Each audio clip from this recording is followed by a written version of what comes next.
topli obrok u ordinaciji Cvejanović je upravo ovo. Ste vi svesni koliko ja vas volim? Ti Nikola je danas, on me čuva, svetac. A na meniju prvo... A na meniju... Nož. Pivkan. Hvala vam za ovu pauzu, znači precrpla sam. Omiljeni Poli. Kida. To je onaj glatki. Jesi mi uzela 200 grama? 200 vama, 200 meni. To. Sava hleb, original. Kako je to pola, doktore? Seci! Sada. Polako pazite prstiće. Aha, prstiće. Evo, izvolite. Molim našeg snimate. Sada ide recept. Idemo. Znači, treba vam pola kile Sava hleba. Sava hleba. 3 kile majonez po želji. Po želji, a naš je? Tomi.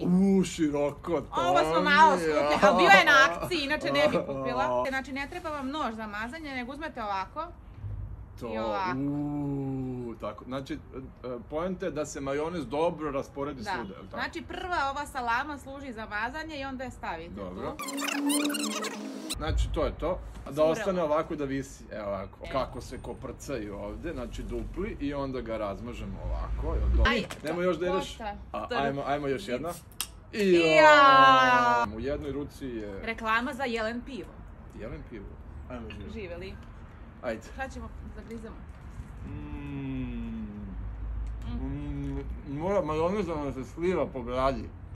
Inače ga niste dovoljno stavili. Kako dobar parizer. Kido. Am živo još jednom. Doktore, ste živi i zdravi 100 godina.